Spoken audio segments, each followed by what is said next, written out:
Hi everyone, my partner, my traveling partner and myself, Missy Jen, we're so lucky to be able to score a really nice Power Mate 2000i generator. It generates 1600 rated watts with 2000 watts of surge. And I'm doing this video now because what you do with your generator in the first hour or so that you have it is going to affect the longevity of your generator a lot. When these generators are shipped to you, they don't come with oil, and you have to add oil and then you pull and you start your generator. The problem is, because it does not have oil that's shipped in the unit and circulated through the unit, it can take upwards of a minute for all that fresh oil to reach where it needs to be to provide proper lubrication. The problem is, though, that in that first minute of running, you can do a lot of damage to your generator, and it can be the difference between running for having a nice long lifespan and a relatively short lifespan. So over the course of this video, I want to show you what I think that you should do to make sure that your generator has that long life. What qualifies me? I've rebuilt a lot of engines in my time, up to 800, 1200 horsepower marine engines. I know a thing or two about engines, and I know a thing or two the extraordinary lengths that we went to make sure that when we started our generators, started our engines, that they would have a very, very long life. It's not a lot of things to do, but I'll tell you, you're not going to see it in a lot of instruction manuals, but you should follow this if you want to have that long life, okay? First thing I'm going to tell you is use high-grade gasoline, and if you can avoid the ethanol, do it. We can't do it out in California because of government mandates, but I can run a high octane, which is pretty good. It's going to help a lot. So the first thing I'm going to do is go to the gas station with my portable gas can, and I'm going to get the highest octane gas that I can get, and I'll be back here in a little while because we're going to do things like remove the spark plug and make sure that we're coating the cylinder in there, the piston cylinder, because that's where the damage is done. And I'm going to recommend, if you haven't gotten one, go out and get a quart of Lucas top cylinder conditioner. Okay, it's called conditioner. You put it in your oil, and that stuff is going to dramatically affect the life of your generator. But we need to do a little more with that when we're first firing up the generator. So if you haven't bought it, go out and get yourself either a little bit of Marvel mystery oil, which we always used in rebuilding marine generators and marine engines, or get yourself some Lucas conditioner. Okay, I'll see you back here in a few minutes.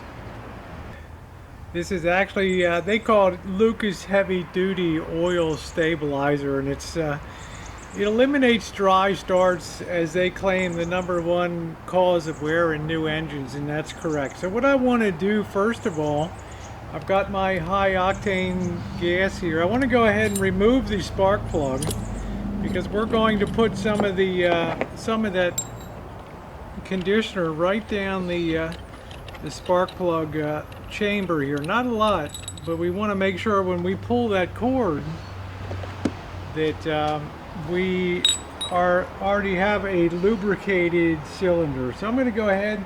They give a little bit of they give a funnel here, and I think that'll reach perfectly down in that cylinder. And I'm just going to take a little bit of this, just a very little bit of it. I'm going to go ahead and put that down there, and I'm going to give that a minute to all go down into that cylinder. And hopefully when you get your unit, you don't immediately just start pulling because you think it's fun to pull on the starter cord, because remember, it's dry inside, okay? We don't want to pull on that starter cord until that cylinder wall has been lubricated. So I'm letting that go down there good. And then once that's in, we're going to replace the spark plug. And actually, before I put the spark plug in, I'm going to pull on the starter cord slowly at first to allow that piston to go up and down in the chamber, in the cylinder there, and then pick up that lubrication from what I just put down there. Okay, then I'll replace the spark plug, and we'll go through the rest of the procedure here. Okay, so Give you a look close up down here in a second. And show you what we got down here.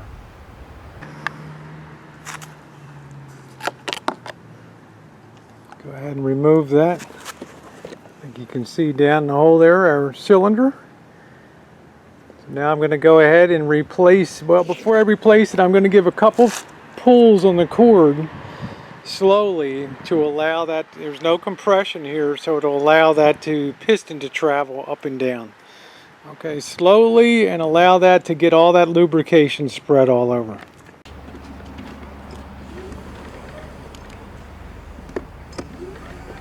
And I'll give this about 10 pulls very slowly here. And what that's allowing is that little bit of top cylinder lubrication I put in is coating that cylinder wall in there. Very, very important. That's where all the wear occurs, on that piston, that cylinder.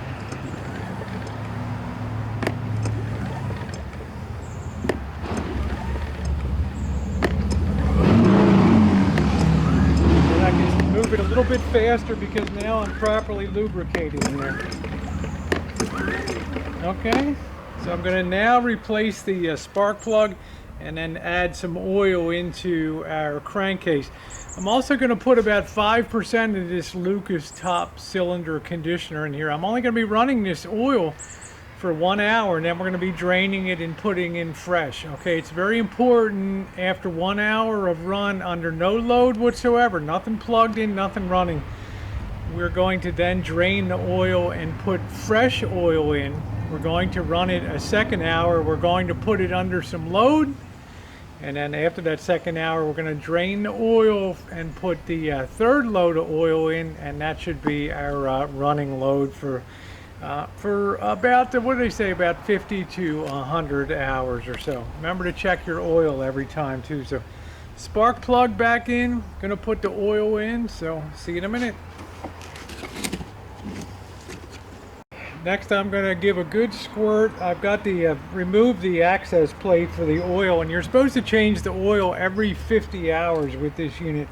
So I'm going to go ahead and squeeze, give this two very good squeezes in here of this Lucas stabilizer. Sit that on the side. And I'm going to go ahead and put my funnel in. I'm going to go grab my oil. Go ahead and fill it up. It does have a dipstick in it. It has the fill line, and that's what we want to kind of respect. We do not want to overfill it here. So, okay. And I think it takes about, I'm going to check the owner's manual. It usually tells you, I think it takes about 11 ounces of 11 ounces of oil. So we'll see. I'll double check that on the the instruction manual that they gave us. I like to use the Castrol GTX, the high mileage, even though it's not a high mileage unit here. And I'm going to carefully fill it up using the stick as a guide here, the dipstick, the little oil dipstick. And then once it's filled up, we'll run it with no load for an hour. And then we'll drain the oil out, and we'll fill it up again, run it for another hour. This time we'll put a little bit of load on it, and then we'll put the final fill of oil in, and this should be properly broken in. The reason I do these multiple changes is there's going to be tiny bits of metal that are going to come off of the parts that are moving in there, and I want to remove them from the oil. It's very critical that those little minute particles of metal be removed, or else they're going to induce engine wear. So that's why I want to do 3 oil changes here. By the time I do the third one, there won't be the amount of metal particulate matter in there will be very, very small, and that's what a generator needs, or any portable piece of power equipment, to ensure a long life, is reduce the frictional things inside of the engine. Okay, see you in a bit. Got our oil in. This is nice. It's got a built-in little filter basket on the fuel inlet. So we'll go ahead and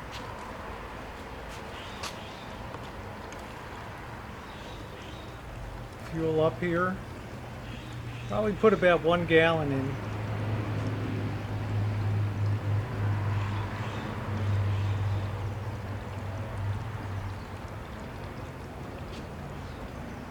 And I'm using the high octane here. I think here it's 91 octane.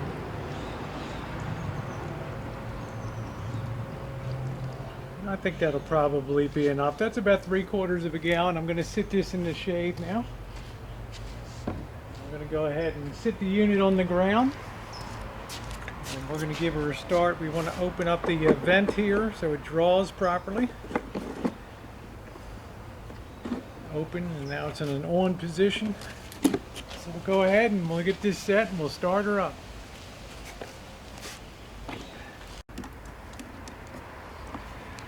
Turn on the choke.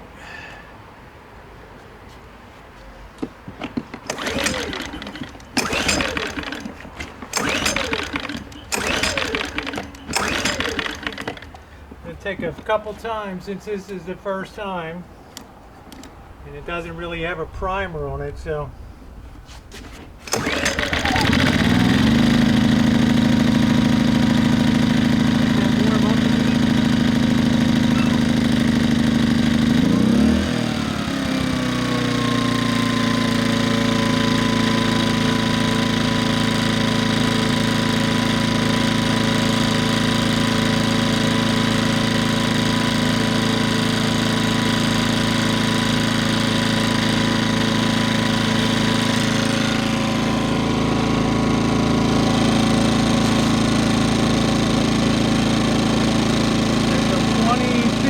we'll test it. We have a decibel meter here. We'll test the decibel. The third time we'll check out and see how loud it is.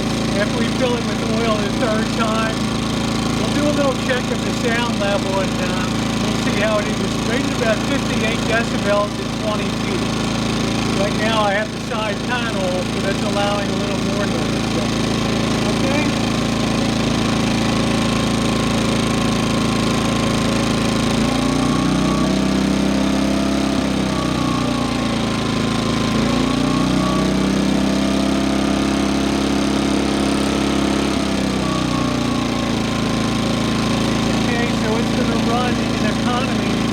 For 1 hour here, so we'll see you back in an hour.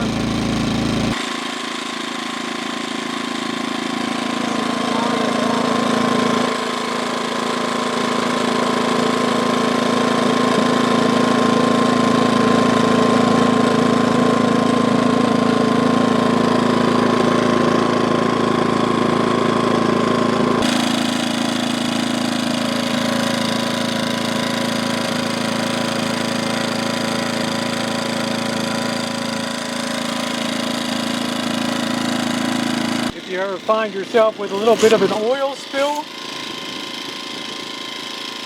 put some rice flour on it. This stuff is really is super fine, and this will work down in the oil and it'll absorb everything. It's amazing. Okay. Let that go to work on there. Ever on your shop floor or something like that, get yourself some rice flour.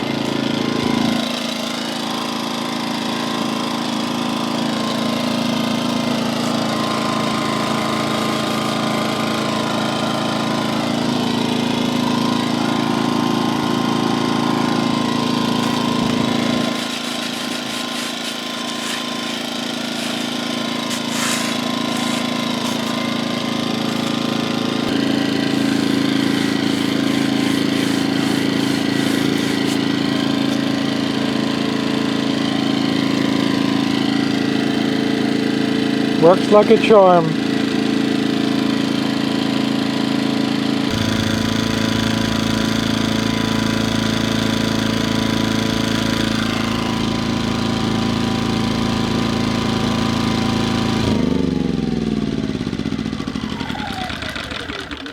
All right, it has been an uneventful first hour, and that's exactly what I want. So I'm going to go ahead and drain the oil. Put another ounce of the Lucas oil treatment in it, top it up with the oil, and we're gonna run it a second hour, okay? Let's get to it. Okay, we've now put in our second load of oil, so we will move it to get ready to run into our second hour here, okay?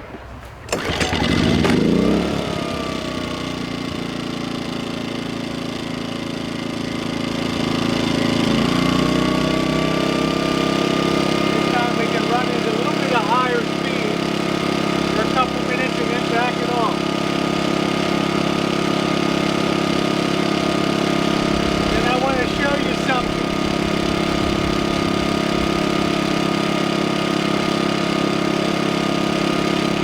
This is why you change out that first load of oil.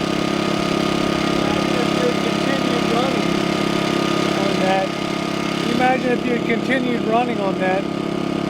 I can tell you, guarantee you, at the bottom of this, there are a lot of metal flakes and things down there. So, okay, I can actually see the metal flakes suspended in the oil there.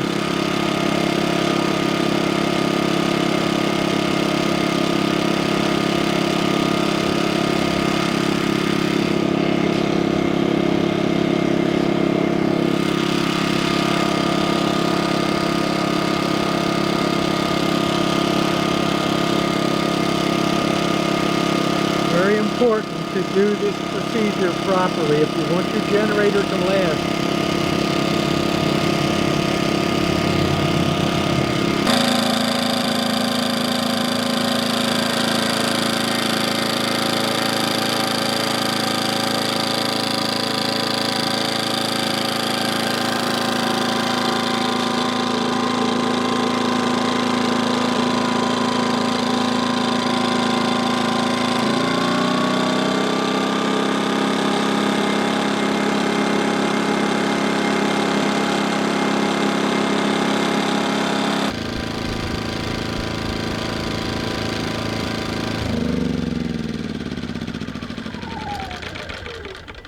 Okay, 2 hours in, our second fill has been running for 1 hour. Time to drain that and put our final fill in, and we'll put that under load to check it out. Run 2 hours without any load on it at all. We change up that oil. I'll see you back here in a little bit.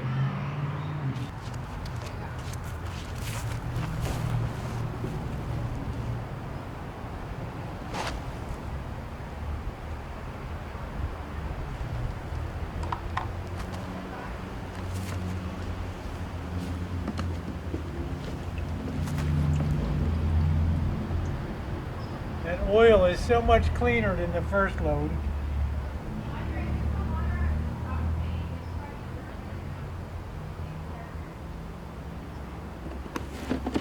Alright, we'll wipe it down.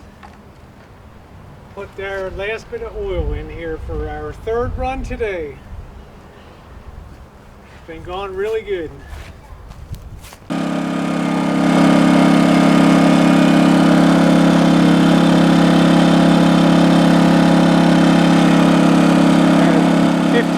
Watt generator.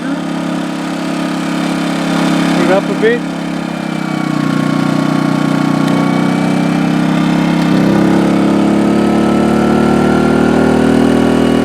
Running on the full 1600 watts now.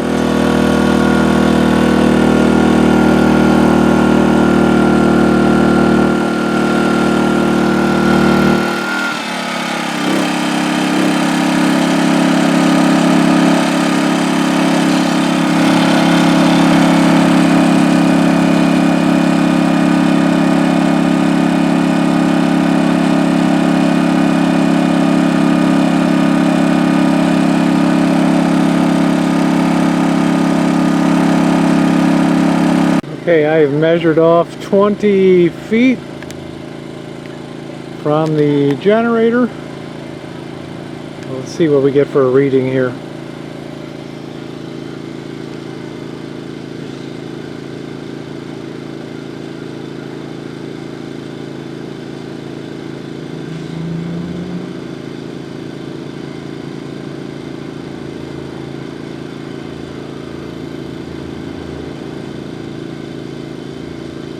That, my friends, is pretty darn good.